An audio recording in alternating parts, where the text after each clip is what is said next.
When I say the words hungry, poverty, homeless, what do you guys think of?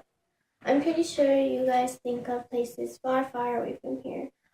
Places that are not even near your own community.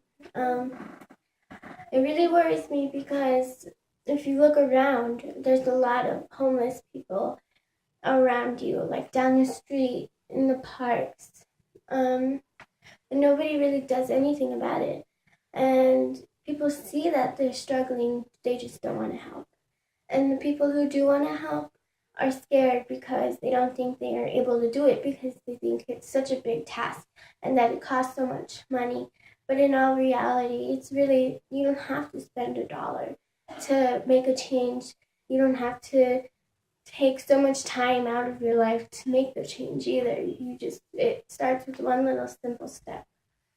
Um, People don't realize how many other homeless people are around them.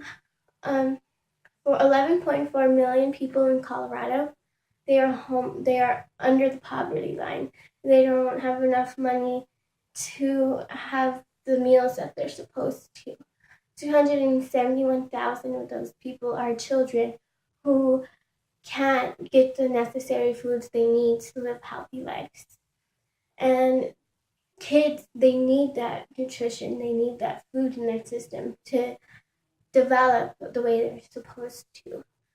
And other people are like, I would help the homeless, I would help them, but they're drug addicts, they're lazy, they don't want to help themselves, and stuff like that. But people don't, they also don't realize that 1.4 million soldiers and veterans are under the poverty line. The people who fought for your country, the people who fought for your freedom, can are under that poverty line. 57,000 of those soldiers and those veterans, they're just completely homeless. They have no place to go. They have nothing to eat. They're probably sleeping on the streets.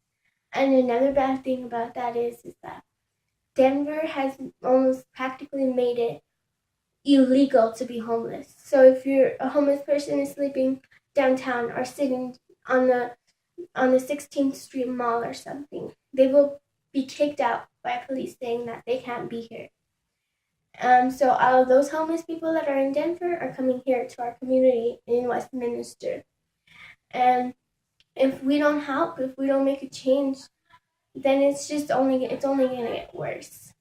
People try to help when they try to do the ice bucket challenge. The ice bucket challenge is you either throw a bucket of ice on your head, ice water on your head, or you donate money to any kind of charity, anything like that. But the problem with that challenge is that nobody's donating the money that they're supposed to. So people are just wasting water, throwing buckets of water on their head. And that's not an effective way to help. You have to do something big. And that's why I came up with something. It's making a small step, making a little step will change into a big step, and it will make a big impact just by one little step. And people are like, okay, yeah, that will work, like a chain reaction. But how are you going to help? How is that going to help the homeless? Well, this is how. You start a food drive. It can be any kind of food drive, from in your school, in your community, or just with your friends and your family. You ask for extra canned foods like raviolis, corn, um, spaghettios, just anything like that. You can bring packets of ramen noodles, rice. Sometimes people brought bananas, strawberries, apples, stuff like that. And you create a food box. And you get that food box and you find a local soup kitchen, a local homeless shelter, Salvation Armies. There's a lot of places like that around you. You just have to look. And when you find one near you, you go and you volunteer your day. You go and bring the food boxes there, and then you cook the food, and you set up the food, you serve the food, and then you see the homeless come in, and you see when you serve them, you see how happy they are to finally have a meal, to know that they're in a safe place for a little bit. And it makes you feel good about yourself, and it makes them feel good because it shows that somebody cares. And when somebody sees you do that, then they're going to be like, oh yeah, that's a good idea. And they're going to do it. And then the person who sees them do it, they're going to want to do it. And it's going to cause a big positive chain reaction. And that's how it's going to make the world a better place. When people see that other people care and they're actually doing something about it, then they're going to want to do something about it too. It's going to make the world a very good, better place when everybody starts caring, when everybody starts realizing that we should help each other to make the world a better place. And by making the world a better place, you just have to do one little step by one little step. And people will follow you, and it will make a big impact on not only yourself, but the people around you. And I know this because I had my own personal experience. I made a food box. I started a food drive with my family, my friends, and my school. And I actually got a lot of food, and I put it all in a box, and I volunteered my Saturday. I went to the soup kitchen in Thrive Church. It happens every Saturday. So I went at like 2:30 in the morning, 2:30 in the afternoon, I'm sorry. And I gave them the food, and they really appreciated it. The people who were running the soup kitchen really appreciated it because they said nobody really helps them out anymore.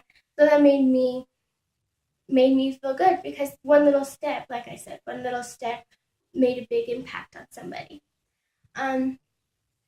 When I went, I cooked the food, I set it out, and I seen the people coming in, the homeless people. It was rainy that day, so a lot of people came, and they were coming in, and we were serving them the food, and they were really happy. I liked how happy they looked and how happy they are to have a meal in their hands. And it made me feel good because that food, half of the food that we served to them was the food I donated. The food box, that's all the food we cooked was from my food box. And that is a very good feeling, and it proves my point that making a little change will make a big impact eventually. And I think that if we all start to care, if we all start to work together, we can really make the big change. Little step by step by step will make the world a better place.